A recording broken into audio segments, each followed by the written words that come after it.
آج کی یہ مبارک شب ہم اور آپ بہتر جانتے ہیں کہ یہ شب معراج ہے، اور ہمارے نبی، ساری کائنات کے نبی محمد مصطفیٰ صلی اللہ علیہ وآلہ وصحبہ وسلم اسی رات اللہ تبارک و تعالیٰ کے ذریعے آپ کو معراج کرائی گئی، بیت اللہ سے دوسرے بیت اللہ تک، مسجد حرام سے مسجد اقصیٰ تک آپ کو لے جایا گیا، اور اسی کو ہم اسراء کہتے ہیں۔ آیت کریمہ جو میں نے پڑھی، سبحان الذی اسریٰ بعبدہ لیلا من المسجد الحرام الی المسجد الاقصیٰ، تو یہ جو زمین سے زمین کا سفر تھا، مسجد حرام سے مسجد اقصیٰ کا سفر تھا، اسے اسراء کہتے۔ اور پھر مسجد اقصیٰ سے براق کے ذریعے اللہ تبارک و تعالیٰ نے جو اپنے جلوے دکھائے، اس سفر کو معراج کہتے۔ اور یہ لفظ معراج آیا ہے لفظ عروج سے، ہمارے اردو میں بہت فیمس ہے عروج، بلندی، اسی سے معراج ہے کہ پھر وہاں پر بیت المقدس گئے اور وہاں پر اللہ تبارک و تعالیٰ نے آپ کو بلندی عطا فرمائی۔ اسی لیے عربی زبان میں معراج کا مطلب سیڑھی ہے، جس پر چڑھنے کے بعد بندہ اونچائی پہ چلے جاتے، تو عروج کا معنی یہ ہے۔ تو اسراء جو حرم سے لے کر دوسرے حرم تک گئے، اور معراج جو وہاں سے لے کر آسمان کی طرف گئے۔ اس آیت کریمہ میں جو سب سے اہم نقطہ ہے وہ یہ ہے، اسریٰ بعبدہ، اللہ تبارک و تعالیٰ نے اپنے بندے کو سیر کروائی، اپنے بندے کو سیر کروائی۔ یہاں لفظ عبد کے حوالے سے ہم بات کریں گے، کچھ 4 سے 5 درس ہے جو آج کی اس بیان میں ہم آپ کے سامنے رکھیں گے، جو ان آیات کریمہ اور معراج کے سارے واقعے سے ہمیں درس ملتا ہے۔ وہ کچھ 4 یا 5 درس جو میں نے پڑھا اور جو مجھے سمجھ میں آیا، تو ہمیں چاہیے کہ ہم سب اسے پڑھیں، سمجھیں اور اپنے بچوں کو سمجھائیں، اس لیے کہ بہت چیزیں بہت ہارڈ ہوتی ہے، یہاں بالکل آسانی سے سمجھایا جائے گا، اور کوئی ہمیں داد کی یا نعروں کی ضرورت نہیں ہے، بس آپ سمجھیے، اور یہ سمجھنا ہی بہت اہم چیز ہے۔ تو کہتے ہیں نا کہ نعرہ ان لوگوں کے لیے لگتا ہے جو بہت چیخ چلا کر تکبیر کرتے ہیں، لیکن روحانی نعرہ خاموشی کا ہوتا ہے۔ روحانی جو نعرہ ہوتا ہے وہ خاموشی کا ہوتا ہے، جو جتنا خاموش ہوگا وہ اتنا روحانی ہو جاتی ہے۔ تو آپ جتنا خاموشی سے سنیں گے، مجھے ایسا لگے گا کہ آپ سمجھ رہے ہیں۔ عبودیت، بندگی، بندگی 2 طرح کی ہے۔ ایک انسان کی بندگی کرتا ہے، انسان ہے اور انسان ہی کی بندگی کرتا ہے، یعنی اس کا آقا انسان ہے اور بندہ بھی انسان ہے۔ اور ایک بندہ ہے جو انسان ہے، وہ بندگی کرتا ہے خدا کی، اللہ تبارک و تعالیٰ۔ ان دونوں میں زمین آسمان کا فرق ہے۔ فرق دیکھیے، جو بندہ اللہ تبارک و تعالیٰ کی بندگی کرتا ہے، جو انسان اللہ تبارک و تعالیٰ کی بندگی کرتا ہے، اس بندے کو اپنے آقا سے فائدہ ملے گا۔ سبحان اللہ بولیے، میں نے کہا نہیں، میں نے کہا کہ اگر سبحان اللہ بولیے تو جنت میں پتہ ہے آپ لوگوں کو درخت لگ جاتا ہے، یعنی آپ کی زمین یہاں پر ہو کہ نہیں ہو، جنت میں زمیندار ہو جاتے ہیں۔ تو یہ آپ نے کہا اور وہاں پر آپ کو درخت لگ گیا۔ آپ نے کیا کیا؟ سبحان اللہ کہا ہے، بندگی ادا کی، اور اس بندگی سے آپ کو فائدہ ملا۔ اب آپ ذرا سوچئے کہ سبحان اللہ بولنے سے آپ کو تو فائدہ ہوا، کیا آپ کے آقا کو بھی فائدہ ہوا؟ اللہ تبارک و تعالیٰ کو کوئی فائدہ ہوا؟ بالکل نہیں۔ آپ کے فائدے کی اسے کوئی ضرورت نہیں، پوری کائنات اس نے بنائی، تمہیں اور ہمیں اس نے بنایا۔ تو پتہ یہ چلا کہ اگر خدا کی بندگی کرنا ہے تو ہمیں فائدہ ہوگا، اسے فائدے کی ضرورت نہیں ہے۔ لیکن اگر انسان کسی انسان کی بندگی کرتا ہے تو آپ ذرا دیکھ لیں کہ اگر کسی انسان کو آپ نے اپنا آقا بنایا تو وہ آقا آپ سے استفادہ کرتا ہے، وہ آپ کو یوٹیلائز کرتا ہے، وہ آپ کو جھلاتا ہے۔ اگر آپ بہت مضبوط ہے تو آپ سے سامان اٹھوائے گا، آپ بہت ذہین ہے تو آپ سے حساب کروائے گا۔ آپ سوچ رہے کہ مجھے اجرت مل رہی ہے، لیکن اس سے زیادہ اس نے اپنے آپ سے کام لے لیا۔ لیکن رب تبارک و تعالیٰ کی بندگی ایسی بندگی ہے کہ بندہ وہاں پر بندگی کرے گا تو اسے فائدہ ہی ملے گا، اس کا کوئی استحصال نہیں ہونے والا ہے، کوئی نقصان نہیں ہے اس کا۔ یہ عبودیت کے درمیان فرق ہے۔ اللہ کے رسول صلی اللہ علیہ وسلم ارشاد فرماتی، ہمیں مطلب یہ طریقہ بتایا کہ ایک بندے کو کس طرح بن کر رہنا چاہیے۔ بندہ بن کر کیسے رہنا چاہیے. اس کے بعد یہ جو لفظ عبد ہے اس کے بارے میں لغوی اعتبار سے ڈکشنری میں لفظ جو ملتا ہے، لفظ عبد کی جو پلورل آتی ہے جمع، ایک لفظ کی پلورل آتی ہے جمع، ویسے جیسے ابا کی جمع والد کی جمع والدوں بول دیں ہم کہ ہمارے والدوں، ہمارے والدات، جمع لفظ کی جمع جو ہوتی ہے، جیسے ٹوپی ہے ٹوپیاں ایک مثال کے طور پر. تو اسی طرح لفظ عبد کی جو جمع آتی ہے وہ دو آتی ہے، ایک عباد اور ایک عبید. ایک عباد اور ایک عبید. عبید کا مطلب ہوتا ہے، ایک ہی لفظ ہے اس کی دو جمع ہے. عربی کا دیکھیے گرامر کتنا، یعنی اس کی گہرائی کتنی ہے میننگ میں. اگر عبید کہا تو اس کا مطلب ہوتا ہے کہ وہ غلام جو غلامی تو کرتا ہے لیکن اپنے من سے کرتا ہے، یعنی اس کو اگر لگا کہ نماز پڑھ لینی چاہیے تو پڑھ لیا، اور اگر اسے وقت نہیں ملا تو یہ کہہ دے گا کہ میرے پاس وقت نہیں. اور عباد کا مطلب وہ بندہ ہے جس کے پاس وقت ہو نہ ہو وہ وقت نکالے گا، وہ عباد ہے.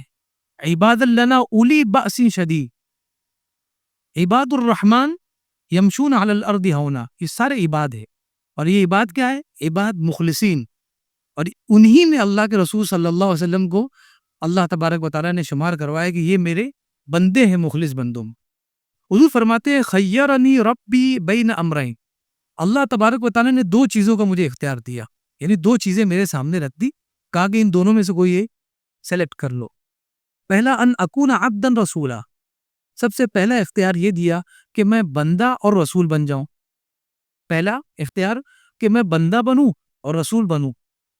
او ملکن نبیہ، یا پھر میں فرشتہ اور رسول بنوں، یعنی فرشتہ یا نبی بنوں. فرشتہ اور نبی، یعنی نبی اور رسول تو کمپلسری ہے. اس میں اختیار کس چیز کا ہے کہ پہلے میں بندہ ہے اور دوسرے میں فرشتہ. تو بندہ اور رسول بن جائیں یا فرشتہ اور نبی بن جائے، یہ دونوں دے دیا گیا کہ آپ بتائیے اس میں کیا بنیں گے. اللہ کے رسول صلی اللہ علیہ وسلم ارشاد فرماتے ہیں فلم ادری ایہما اختار، فلم ادری ایہما اختار، ان دونوں میں سے میں کسے سلیکٹ کروں میرے سمجھ میں نہیں آیا. تو آپ فرماتے ہیں وکانا صفی من الملائکہ جبریل، فرشتوں میں جو میرا بہت قریبی دوست تھا وہ جبریل. تو میں نے ان کی طرف سر کیا اور ان سے کہا کہ جبریل بتائیے کہ کیا کرنا چاہیے. حضرت جبریل اسلام فرماتے ہیں تواضع لربک یا محمد صلی اللہ علیہ وسلم، اے اللہ کے رسول صلی اللہ علیہ وسلم اپنے رب کے لیے تواضع اختیار کرو. اپنے رب کے لیے، جواب دیکھ رہے ہیں کیسا ہے؟ جواب کیا ہے؟ اپنے رب کے لیے متواضع ہو جاؤ، عاجزی اختیار کرو. حضور سمجھ کے کہ کیا جواب دینا ہے. کمال یہ ہے کہ جواب کیا دینا ہے، ہنٹ دیا ہے، جواب نہیں دیا ہے. کہا کہ اپنے رب کے لیے متواضع ہو جاؤ. رسول متواضع ہوتا ہے نہیں ہوتا ہے؟ فرشتہ متواضع ہوتا ہے نہیں ہوتا ہے؟ نبی بھی ہوتا ہے، بندہ بھی متواضع ہوتا ہے. لیکن تواضع جو ہے کو کیا ہے؟ حضور نے فرمایا، فوراً آپ نے جواب دیا کہ میں بندہ اور رسول بننا چاہتا ہوں. بندہ اور، ورنہ فرشتہ بھی تو تواضع ہے، فرشتہ بھی تو اللہ کا بندہ ہے. لیکن عبد جو بندہ ہے، اپنے آپ کو بندہ کہنا اللہ کی بارگاہ میں، اس سے بڑی کوئی عبادت نہیں. اور پھر اللہ کے رسول صلی اللہ علیہ وسلم نے بندگی اختیار کی، اور اس بندگی کے ذریعے وہ مقامات آپ نے حاصل کیے کہ جہاں پر کوئی مقرر فرشتہ نہیں پہنچ پایا، جو نبی مرسل نہیں پہنچ پایا، وہاں آپ چلے گئے. یعنی آپ دیکھیے بندگی ہے. ہم سوچ لیں کہ بندگی کیا کریں، ارے کسی اور کی مت کرو، اپنے رب کی کرو اور پھر معراج کرو. آپ کی حیثیت سے آپ کی معراج ہوگی اور پھر آپ وہ جلوے دیکھیں گے، آپ حیران ہو جائیں گا. آپ جو درگاہوں پہ جا رہے ہیں، عاشق شاہ بخاری ہیں، ان کی اپنی معراج ہے. انہوں نے کچھ دیکھا ہے اور دیکھا بندے بنے، اللہ تعالیٰ نے ان کی معراج کروا دی. اب ہم ان کے پاس جاتے ہیں کچھ ہمیں نظر آ جائے. تو اسی طرح ہر بندے کا ایک معیار ہے، اور جس طرح اپنے رب کو اپنے قریب پائے گا اور اس کی بندگی اختیار کرے گا، تذلل اختیار کرے گا، اللہ تبارک و تعالیٰ اسے اونچا کرتا جائے گا. اور یہ نبی پاک صلی اللہ علیہ وسلم نے فرمایا من تواضع للہ رفعہ اللہ، یہ قاعدہ ہے، جو اللہ کے لیے تواضع اختیار کرے گا اللہ کا وعدہ ہے کہ اسے بلند کر دے گا. یہ عجیب قاعدہ ہے. پیسہ دو گے تو بڑھے گا. کسی کے سمجھ میں آ رہا کہ پیسہ دینے سے بڑھتا ہے؟ پیسہ جمع کرنے سے بڑھتا ہے. یہ پوری دنیا کو پتا ہے، لیکن اسلام کیا کہتا ہے؟ پیسہ دو گے تو بڑھے گا۔ اگر کسی نے آپ سے کوئی مسئلہ ہو گیا ہے تو اگر آپ معافی مانگنا چاہے تو ہمارا کیا رول ہے کہ ہم معافی مانگ لیں گے تو کیا ہو جائیں گے؟ چھوٹے۔ لیکن اسلام کیا کہتا ہے؟ اگر معافی مانگ لو گے تو ہم تمہیں بڑا کر دیں گے۔ یہ سب یہ آپ سوچ رہے ہیں کہ فطرت کے خلاف ہے، یہ فطرت کے خلاف نہیں ہے۔ اس لیے فطرت کے خلاف نہیں ہے کہ اسی معراج میں ایک واقعہ ہوا۔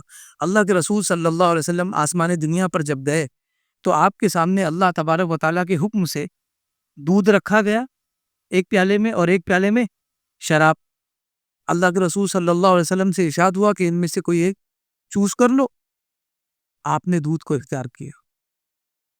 حضرت جبریل علیہ السلام نے فرمایا ہدیت الی الفطرہ، اے اللہ کے رسول صلی اللہ علیہ وسلم، اللہ تبارک و تعالیٰ نے فطرت کی طرف، نیچر کی طرف آپ کی رہنمائی فرمائی۔ یعنی آپ نے جو دودھ سلیکٹ کیا ہے، ایک انسان کی فطرت ہے کہ وہ اسی چیز کو سلیکٹ کرے، وہ شراب نہیں سلیکٹ کرے گا۔ اسی لیے اسلام صرف مذہب نہیں بلکہ مذہب فطرت ہے، دین فطرت ہے۔ اب آپ کو سمجھ میں آیا کہ اگر اسلام کہہ رہا ہے کہ دینے سے پیسہ بڑھتا ہے تو اب آپ سمجھ لیں کہ جس طرح دودھ کا سلیکشن فطرت کے موافق ہے، اسی طرح اپنے جیب سے غریبوں کے لیے خرچ کرنا بھی عقل کے موافق ہے اور فطرت کے موافق ہے۔ اب وہ ہمارے کیوں سمجھ میں نہیں آ رہا؟ اس کی وجہ یہ ہے، کسی شراب نوشی کرنے والے جو ایڈکٹڈ ہے، جو شراب کا ایڈکشن جس کو ہو گیا ہے، وہ بہت عادی ہے، 20 سال سے پی رہا ہے۔ اب اسے اگر آپ سمجھاؤ کہ شراب مت پیو، یہ نقصان دہ ہے، بتائیے اس کے سمجھ میں آئے گا؟ جو سالوں سے رات بھر جاگتا رہا ہے، یہ فطرت کے خلاف ہے، رات میں جاگے، اب اسے جا کر سمجھائیے تو آپ پر ہنسے۔ کسی سگریٹ نوشی کرنے والے کو آپ سمجھائیے کہ سگریٹ نوشی تو نقصان دہ ہے، تو بولے گا یار پوری دنیا پاگل، ایک بڑی اکنومی اس کے اوپر چل رہی ہے، بڑا بزنس اس کے اوپر چل رہا ہے، اور آپ کہہ رہے ہیں کہ نقصان دہ ہے۔ تو یہ چیزیں ہمارے اندر اتنی زیادہ گل مل گئی ہے کہ ہمیں سمجھ ہی میں نہیں آ رہا کہ صحیح کیا ہے، غلط کیا ہے۔ ورنہ جو صحیح ہے وہ آج بھی صحیح ہے، اور جو غلط ہے وہ کل بھی غلط رہے گا۔ تو اسلام اسی لیے آیا جو آپ کو بتائے کہ کیا صحیح ہے اور کیا غلط ہے۔ تو مذہب اسلام کی کوالٹی یہ ہے کہ وہ صرف آپ کو عبادت کرنا نہیں سکھاتا، بلکہ ساتھ ہی ساتھ دنیا میں کیا صحیح ہے وہ بھی سکھاتا ہے۔ اس سے یہ پتہ چلتا ہے، اب آپ سوچئے کہ دودھ رکھا گیا اور شراب رکھا گیا، کہ اس میں سے سلیکشن کرے۔ اب آپ بتائیے اس میں دین کیا؟ دودھ پینے سے ثواب ملتا ہے، شراب پینے سے گناہ ملے گا، لیکن دودھ پینے سے ثواب ملے گا۔ تو یہ سلیکشن کیا ہے؟ یہ آپ کی صحت کے لیے بہتر ہے، اور صحت دنیا کے لیے ہے۔ اور ہم کیا سمجھتے ہیں کہ دین عبادت کے لیے تھا؟ دین دنیا پہ سکھائے وہی دین ہے۔ جو دین دنیا نہ سکھائے، دنیا میں رہنمائی نہیں کرے، وہ دین انکمپلیٹ ہے۔ دین وہی کمپلیٹ ہے جو دنیا اور دین دونوں کی باتیں بتائے۔ اسی وجہ سے آپ دیکھیے بینک کا مسئلہ آیا، اسلام کے مفتیان کرام سے لوگ پوچھنے آ گئے۔ کوئی ایسا مذہب بتائیے جہاں پر پوچھنے جاتے ہوں، کوئی بھی ایسا مذہب ان کے گروؤں سے پوچھنے جاتے ہوں کہ بھائی بینک کے بارے میں آپ بتائیے، پیسہ جائز ہے ناجائز ہے، یہ فلاں شراب نکلی ہے اس کے بارے میں، لیکن اسلام کے بارے میں آپ کو ملے ہو۔ کیوں؟ کیونکہ اسلام دنیا بھی بتاتا ہے، اس میں بھی رہنمائی کرتا ہے، اور دین میں بھی رہنمائی کرتا ہے۔ ایک حدیث مبارکہ میں اللہ کے رسول صلی اللہ علیہ وسلم کو حضرت عائشہ صدیقہ رضی اللہ تعالی عنہا نے دیکھا، عبادت کر رہے، رات بھر عبادت کر رہے۔ تو آپ نے عرض کی یا رسول اللہ، اللہ تبارک و تعالیٰ نے آپ کے اگلے پچھلے سارے گناہوں کو معاف کر دیا ہے، آپ معصوم ہیں، آپ کیوں عبادت کر رہے ہیں؟ آپ اپنے آپ کو تکلیف میں کیوں ڈال رہے ہیں؟ آپ اپنے آپ کو تکلیف اور مشکل میں کیوں ڈال رہے ہیں کہ آپ رات بھر کھڑے ہو کر عبادت کرتے ہیں؟ آپ کے پیر ورم زدہ ہو گئے، متورم ہو گئے، سوج گئے، اس میں سے خون نظر آ رہا۔ اللہ کے رسول صلی اللہ علیہ وسلم نے ارشاد فرمایا افلم اکون عبدا شکورا، اے عائشہ کیا میں اپنے رب کا شکر گزار بندہ نہ بن جاؤں؟ مجھے پتا ہے میں تو معصوم ہوں، میرے کوئی گناہ ہی نہیں ہے، میری وجہ سے لوگ جنت میں جائیں گے، میں کیوں جنت کے لیے عبادت کروں؟ میں شفاعت کروں گا، لوگ جنت میں جائیں گی۔ جنت میں تو ہماری چلے گی کہ جسے چاہے اللہ کے حکم سے ہم جنت میں داخل کر دے، لیکن میں اس لیے کر رہا ہوں تو میرا رب کے اللہ تبارک و تعالیٰ کی بارگاہ میں عبد شکور بن جاؤں، شکر گزار بندہ بن جاؤں۔ تو ہم جو اس طرح سے فرائض پر اکتفا کرتے ہیں، اس سے بہتر یہ ہے کہ ہم نوافل پر بھی جائیں، لیکن شرط کیا ہے کہ پہلے فرائض پورے ہو جائیں، پہلے فرائض پورے ہو جائیں. بہت سارے لوگوں کو میں نے دیکھا کہ وہ روزے رکھتے ہیں نوافل، جیسے آج کا روزہ تھا، کل کا روزہ ہے، نفل روزوں میں وہ روزے رکھیں گے. اب آپ دیکھیے زیادہ تر وہ لوگ ہیں جو مسجدوں سے دور ہیں، وہ ان روزوں کی پابندی بہت کرتے ہیں. یہ حقیقت ہے، اس میں کوئی دو رائے نہیں. آپ کے گھر کے چھوٹے بچے جو شاید رمضان میں بھی روزے نہیں رکھتے ہو، لیکن وہ یہ روزہ برابر رکھتے ہیں. ایک شوق ہوتا ہے. لیکن آپ ان سے جا کر پوچھیں کہ عشاء کی نماز آپ نے پڑھی؟ ہم تو نہیں پتا ہے. یا فجر ابھی پڑھنے والے ہو، سحری کھا کے سو گئے. تو اگر آپ کی فرض صحیح نہیں ہے تو آپ کو پہلے وہ صحیح کرنا ہے، اس کے بعد آئے گی منزل نوافل کی. اللہ کے رسول صلی اللہ علیہ وسلم نے ہمیں جو درس دیا، اس کے بعد آپ نے فرمایا لا تطرونی کما اطرت النصارى المسیح ابن مریم، میری تعریف میں آسمان کے کلابے نہ ملاؤ جس طرح عیسیٰ ابن مریم علیہ السلام کی تعریف میں ان کے ماننے والوں نے آسمان کے کلابے ملا دی، اور اتنا بڑھایا کہ نبی سے خدا بنا دیا. حضرت عیسیٰ علیہ السلام کو خدا سمجھتے ہیں. اب اتنا بڑھا دیا. حضور نے فرمایا کہ جس طرح ان لوگوں نے تعریف کی ویسی میری تعریف کبھی مت کرنا. یہ اللہ کے رسول صلی اللہ علیہ وسلم نے فرمایا، اور فرمایا کہ اگر کہنا ہو تو کہو عبداللہ و رسولہ، کہ اللہ کا بندہ اور اس کا رسول. اس سے بڑا کوئی مرتبہ میرا ہے ہی نہیں کہ مجھے عبداللہ کہو، اللہ کا بندہ کہو. اعلیٰ حضرت فرماتے ہیں، کیا ہے شعر؟ اعلیٰ حضرت کا شعر، لیکن رضا نے ختم سخن اس پہ کر دیا، خالق کا بندہ خلق کا آقا کہو تو. کی آپ نے کہا کہ میں تو اینڈ میں یہی کہوں گا خالق کے بندے ہیں اور ساری مخلوق کے آقا ہیں. یہی آپ کی تعریف. مجھ کو ایسا لگ رہا ہے یہ شعر آج سمجھ میں آیا ہے، اس سے پہلے طرز پہ آپ لوگ. دوسرا درس یہ ہے کہ نبی پاک صلی اللہ علیہ وسلم جب سفر معراج پر گئے، جب آسمان کا سفر کرنے لگے تو آپ کو ایک جگہ سے بہت ہی اچھی خوشبو آئی، تو آپ رک گئے. حضرت جبرائیل علیہ السلام آپ کی معیت میں تھے. آپ نے پوچھا کہ جبرائیل یہ خوشبو کیسی ہے؟ تو آپ نے کہا کہ یہ خوشبو، اب ذرا دیکھیے کہ معراج میں کیا کیا ہے. یہ تو جو ہم کو بیان کر دیا گیا، لیکن جو حبیب و محبوب کے درمیان باتیں ہوئی اور جو معاملات ہم تک نہیں پہنچے، کیا کیا ہوا ہوگا.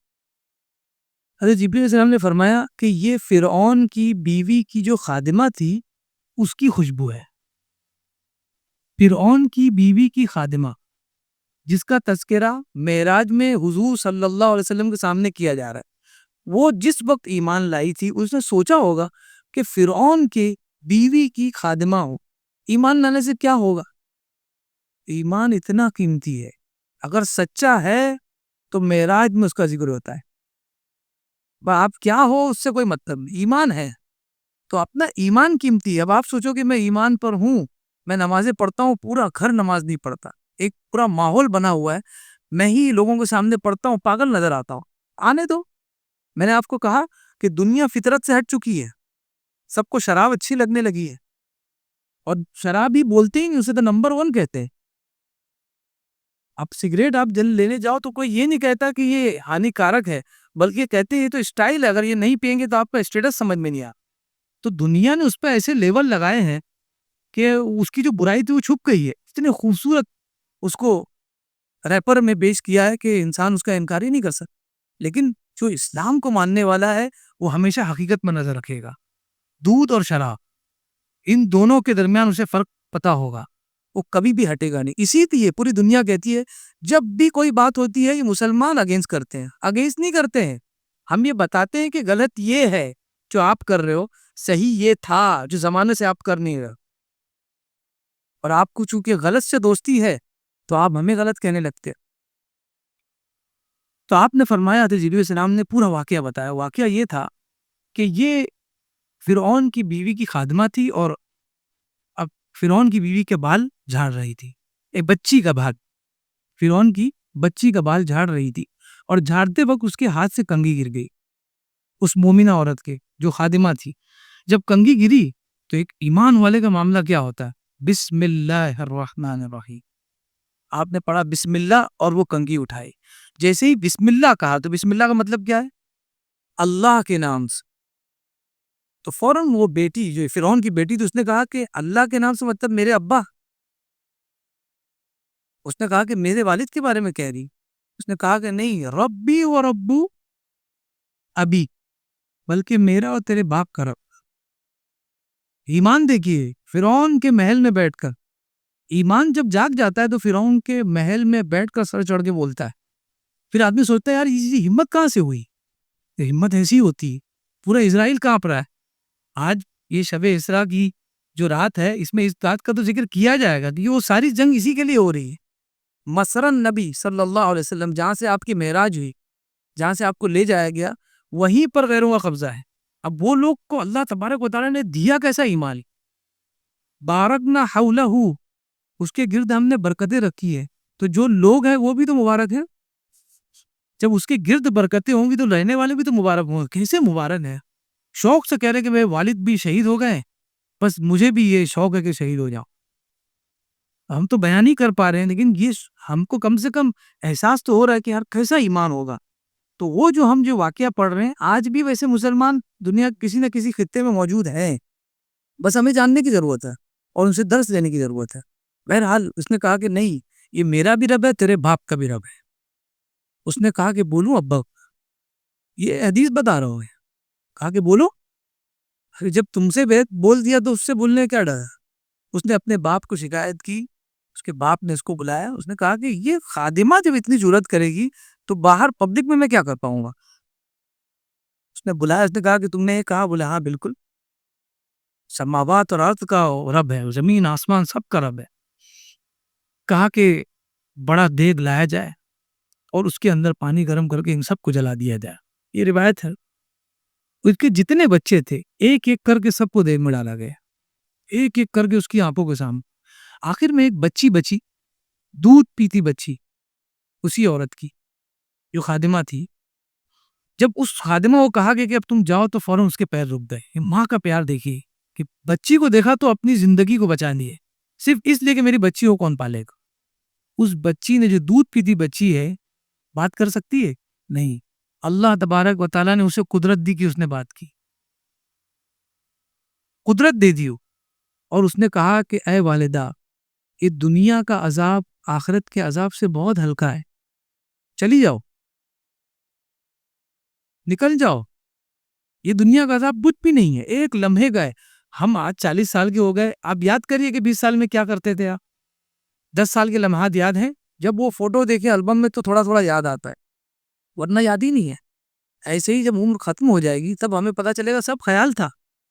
اس نے کہا کہ والدہ، اس میں گھبرانے کی ضرورت بالکل بھی نہیں ہے، صبر کریں اور چلے جائیں، اس لیے کہ دنیا کا عذاب اہون ہے، آسان ہے، ہلکا ہے آخرت کے عذاب سے۔ اور اس کے بعد وہ بھی چلے گی۔ جانے سے پہلے اس نے فرعون سے کہا کہ میری ایک ریکویسٹ تم سے یہ ہے کہ میرے اور میرے بچوں کی ہڈیوں کو ایک جگہ ساتھ میں جمع کر۔ ایمان والا دیکھ رہے اس طرح کا مزاج رکھتا ہے کہ مرنے سے پہلے وہ اپنے کفن دفن کا انتظام کرے۔ یہ ایمان والا۔ اللہ کے رسول صلی اللہ علیہ وسلم نے اس خادمہ کی خوشبو سونگی معراج۔ ایسے تو بہت ساری خوشبو ہم سونگتے ہیں، لیکن کبھی نوٹس کرتے ہیں؟ کھڑے ہوتے ہیں؟ نہیں ہوتے۔ لیکن جب کوئی پسند آتی ہے، اس سے جانکار ہو کہ نہ ہو، اس سے ہماری کوئی شناسائی ہو کہ نہیں ہو، رک کر پوچھتے ہیں خوشبو کیسی ہے، آپ نے خوشبو کہاں سے لی؟ اس کا مطلب وہ خوشبو ہوگی جو خیر الخلق کو پسند آئی۔ وہ خوشبو بھی کیسی ہوگی کہ اللہ کے رسول صلی اللہ علیہ وسلم کو پسند آئی، اور آپ نے کہا کہ یہ خوشبو کے بارے میں بتاؤ، اور یہ پوری کہانی نکلی۔ تیسرا درس یہ ہے کہ اس معراج میں اللہ تبارک و تعالیٰ نے امت مسلمہ اور امت محمد مصطفیٰ صلی اللہ علیہ وسلم کو بشارت دی، ایک خوشخبری سنائی، اور زبردست خوشخبری۔ اللہ کے رسول صلی اللہ علیہ وسلم چھٹے آسمان پر سفر گئے، پہلے دوسرے تیسرے آسمان پر سفر کرتے گئے۔ چھٹے آسمان پر جب پہنچے تو وہاں حضرت موسیٰ علیہ السلام سے آپ کی ملاقات ہوئی۔ آپ نے ملاقات کی اور آپ کے نبی ہونے کا اقرار کیا۔ اس کے بعد حضرت نبی پاک صلی اللہ علیہ وسلم ان سے تجاوز کر گئے، آپ سے ملاقات کی اور آگے جانے لگے، تو کیا دیکھتے ہیں کہ حضرت موسیٰ علیہ السلام رونے لگے۔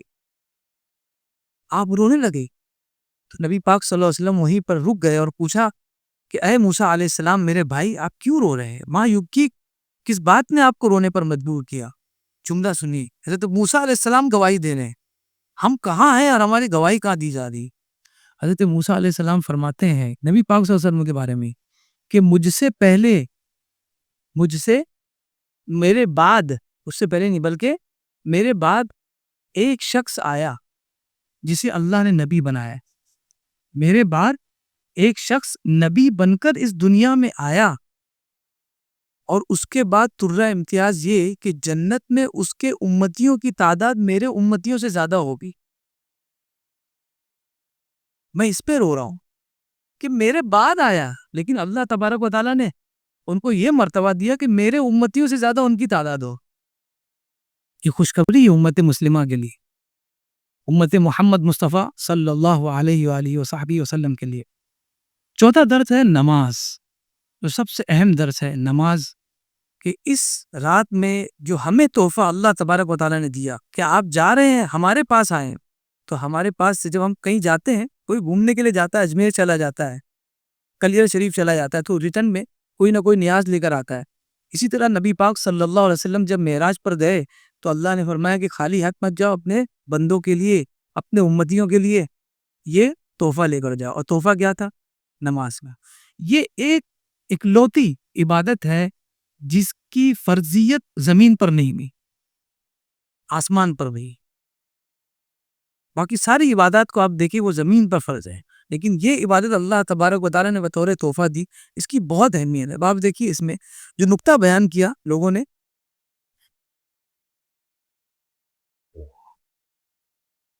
نماز جو فرض ہوئی تو ٹوٹل فرض نماز کی جو فرض رکعت ہے، فرض نمازیں کتنی ہیں؟ فجر کی، ظہر کی کتنی ہوئی؟ عصر کی کتنی ہوئی؟ 10. اور مغرب کی 3 کتنی ہوئی؟ عشاء کی 17. آپ قرآن مجید اٹھائیے، یہ جو اینالائز کرتے ہیں قرآن کو، دن رات بیٹھ کر اینالائز کرتے ہیں، ان لوگوں نے نکالا ہے. وہ کہتے ہیں کہ آپ قرآن مجید اٹھائیے اور آیات کی جو لسٹ ہے 1 نمبر 2 نمبر، اس میں آپ دیکھیے سورہ اسراء 17 نمبر پر ملے گی. ٹوٹل کتنی ہی رکعتیں ہیں فرض؟ 17. اور اس سورت کا نمبر بھی 17 ہے. اور فرمایا کہ لفظ صلات کا مطلب ہوتا ہے نماز. اس کے تمام مشتقات کے ساتھ آپ دیکھیں گے قرآن مجید میں کہ صلات لفظ کتنی مرتبہ آیا. 99 مرتبہ یہ لفظ صلات قرآن مجید میں ذکر کیا گیا ہے. اور اللہ کے اسماء حسنہ کتنے ہیں؟ 90. یعنی اس کی برکت بتائے کہ اللہ تبارک و تعالیٰ نے اسے اپنے سے جوڑ لیا ہے کہ جتنے میرے نام ہے اتنی مرتبہ نماز کو ذکر کیا ہے قرآن مجید. یعنی یہ باریکی ہے دوست. یہ آپ قرآن کو جب ساتھی بنا لیں گے، اپنا ہمنشی بنا لیں گے، تب یہ باتیں آپ کو آہستہ آہستہ قرآن بتائے گا کہ میرے اندر اس قدر اتنے معجزات پڑے ہوئے ہیں جو تمہیں پتہ نہیں ہے. کتنی مرتبہ ہم نے دیکھا کہ سورہ اسراء 17 نمبر پہ ہم کو پتہ ہے، لیکن یہ جو لوگ ہیں جو قرآن کے سچے دوست ہیں، صرف اس کو تلاوت نہیں کرتے بلکہ اس کو سمجھتے ہیں اور جاننے کی کوشش کرتے ہیں کہ اس کے ذریعے دنیا کہاں چلی گئی اور آج ہم کیوں بستے ہیں. اس کی وجہ یہی ہے کہ ہم نے اسے طرز میں پڑھا، اور جب طرز سے تھک گئے تو ایصال ثواب کے لیے پڑھا، لیکن کبھی یہ نہیں سوچا کہ یہ میرے رب کا پیغام یہ ہے کیا. پوری کائنات اس کو پڑھ رہی ہے اور پریشان ہے، ہم کیوں نہیں پڑھ رہے؟ یہ رکعت کا معاملہ، نماز اللہ تبارک و تعالیٰ نے جو فرض فرمائی اس کا بڑا مرتبہ ہے، اور یہ مرتبہ میں نے بتا دیا کہ کس قدر اللہ تبارک و تعالیٰ نے خود سے اسے جوڑ دیا. 5 مرتبہ اللہ کے رسول صلی اللہ علیہ وسلم نماز کی تعداد کم کروانے کے لیے اللہ کی بارگاہ میں پہنچے تھے. یہ واقعہ سب کو پتا ہے، میں اسی لیے دہرا نہیں رہا ہوں کیونکہ یہ اکثر لوگوں کو پتا ہوتا ہے. اور یہ کس کے اشارے پر گئے تھے؟ مشورہ کس کا تھا؟ حضرت موسیٰ علیہ السلام کا. انہوں نے کہا کہ میں نے دیکھ لیا ہے اپنی امت کو، یہ نہیں کر پائے گی، آپ اور کم کرائیے. پہلے کتنی تھی اور کم کر کے اللہ نے فرمایا 50 میں نے دیا تھا نا، ثواب بھی 85 کا دوں گا، تم 5 ہی بڑھو، کیونکہ ہمارے یہاں سے جو دے دیا گیا وہ واپس نہیں آتا ہے. تم کمی کر دو اپنی عبادت میں، لیکن جو ثواب ہم دیں گے اتنا ہی دیں گے. تو یہ بندے اور خالق میں یہ فرق ہوتا ہے. تو یہ نمازیں کم کروا دی گئی، اور وہ کتنی نمازیں ہو گئی فرض؟ 5 نمازیں. تو جب 5ویں مرتبہ آئے تو حضرت موسیٰ علیہ السلام نے فرمایا کہ اور چلے جائیے، کم کروا دیجیے، یہ بھی نہیں پڑھ پائیں گی. موسیٰ علیہ السلام کو پتا تھا کہ یہ بھی نہیں پڑھ پائیں گی. اللہ کے رسول صلی اللہ علیہ وسلم نے ارشاد فرمایا، مجھے اپنے رب کے پاس یہ کم کروانے کے لیے جانے میں شرم محسوس آتی، مجھے حیا آتی ہے۔ اب حیا کیا ہے وہ سنیے۔ اللہ کے رسول صلی اللہ علیہ وسلم صحابہ سے عرض کرتے ہیں استحیوا من اللہ حق الحیا، اللہ سے حیا کرو جیسے جتنا کہ اس کا حق ہے، جو حق ہے حیا کرنے کا، شرم کرنے کا، وہ حق ادا کرو۔ صحابہ نے عرض کیا رسول اللہ ہم تو اللہ سے حیا کرتے ہیں، اور اللہ کا فضل ہے کہ ہم اللہ سے حیا کرتے ہیں۔ جب یہ کہا اس نے فرمایا ایسے نہیں، صحابہ جو اللہ سے حیا کرتے ہو کیسے کرتے ہوں گے، ان کا کیا معاملہ ہوگا، ہر چیز ہم سے بہت اونچی ہوگی۔ ارے یہاں اور غزہ میں اتنا فرق ہے، وہ قرون اولا کے لوگ تھے، خالی ایریا وائز دیکھیں ہم لوگ کتنا دور ہے، وہ کہاں ہے ایمان کے آدمی، اور وہ تو صحابہ تھے جن سے انسپائر ہو کر وہ لوگ اتنے آگے چلے گئے ایمان کے معاملے میں۔ تو کہا کہ ایسے نہیں، کہ کیسے حضور نے فرمایا، دیکھو تفصیل دیکھیں کتنی شاندار ہے۔ فرمایا ولیکن من استحیا من اللہ حق الحیا، بلکہ وہ شخص جو اللہ سے حیا کرنے کا حق ادا کرتا ہے وہ کیسے کرتا ہے، فَلْيَحْفِظِ الرَّأْسَ وَمَا وَعَى وَلْيَحْفِظِ الْبَطَنَ وَمَا حَوَى وَلْيَذْكُرِ الْمَوْتَ وَالْبِلَى وَمَنْ أَرَادَ الْآخِرَةَ تَرَكَ زِينَةَ الدُّنْيَا وَمَنْ فَعَلَ ذَلِكَ فَقَدِ اسْتَحْيَا مِنَ اللَّهِ حَقَّ الْحَيَا۔ اللہ کے رسول فرماتے ہیں حیا کا مطلب یہ ہے کہ اپنے سر کو اور اس کے تمام مشتملات کی حفاظت کرو۔ سر میں کیا آتا ہے، سر ماتھا، کسی اور کے سامنے جھکنا نہیں چاہیے۔ کتنے بھی بیمار ہو جاؤ، اولاد نہیں ہو رہی ہے، کچھ بھی ہو جائے، کہیں جھکے گا نہیں، اس صرف اپنے رب کے سامنے جھکے گا۔ اپنے اولیاء کی عزت کرتے ہیں، ان کا احترام کرتے ہیں، دل و جان سے کرتے ہیں، سر کسی کے سامنے نہیں جھکاتے۔ اور کوئی اگر الزام لگاتا ہے وہ جھوٹا ہے، وہ آ کے دیکھ لے۔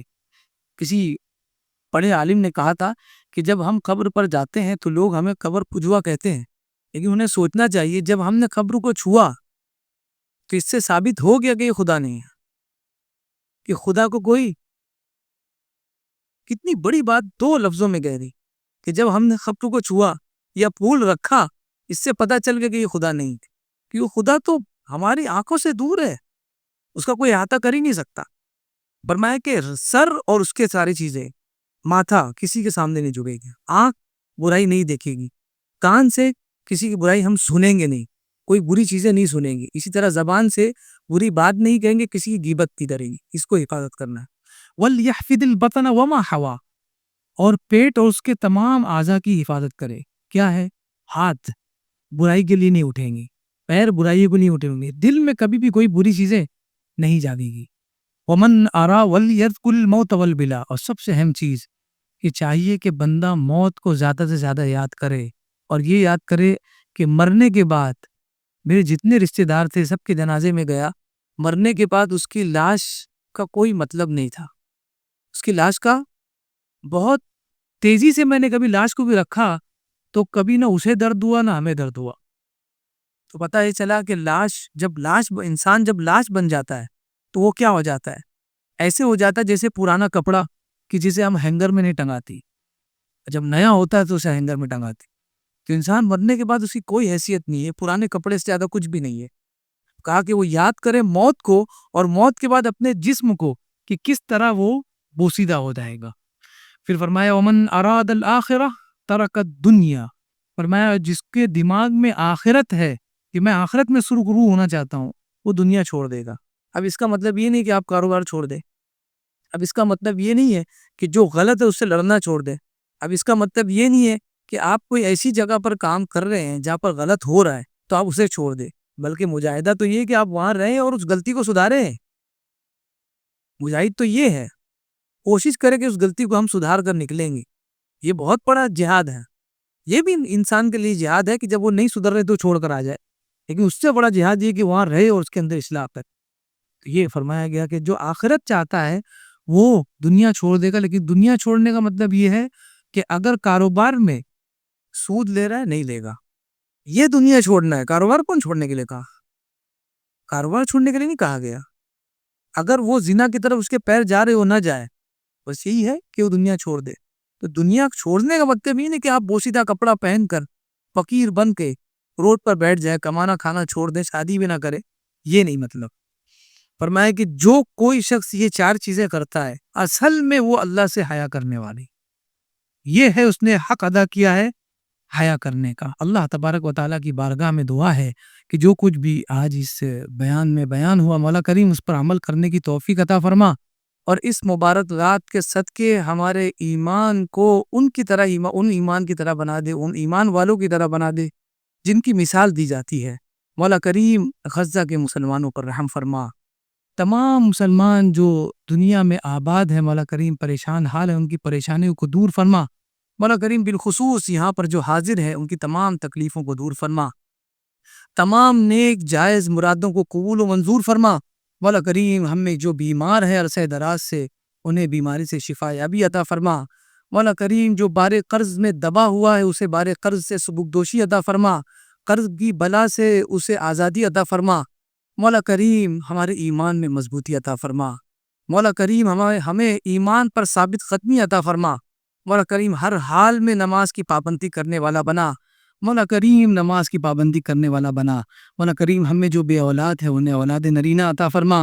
مولا کریم ہمیں جو صاحب اولاد ہے ان کی اولاد کو نیک اور صالح بنا، اپنے والدین کا فرما بردار بنا۔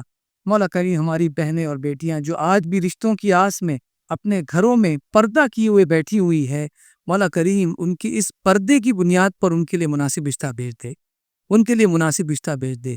مولا کریم جن لوگوں نے مجھ سے دعاؤں کی درخواست کی ہے ان سب کی نیک جائز مرادوں کو قبول فرما، ان کے کاروبار میں برکتیں عطا فرما، ان کی عمروں میں برکتیں عطا فرما، صحت کاملہ عاجلہ عطا فرما۔ مولا کریم ہمارے والدین کو عمر طویل عطا فرما، صحت و عافیت کے ساتھ عمر طویل عطا فرما۔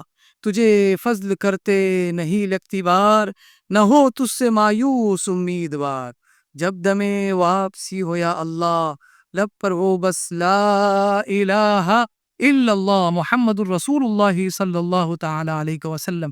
ان اللہ وملائکتہ یصلون علی النبی یا ایہا الذین آمنوا صلوا علیہ وسلموا تسلیما۔ اللہم صل علی سیدنا و مولانا محمد وعلی آل سیدنا و مولانا محمد بارک وسلم صلاة و سلاما علیک یا رسول اللہ صلی اللہ تعالی علیہ وسلم۔ سبحان ربک رب العزة عما یصفون وسلام علی المرسلین والحمد للہ۔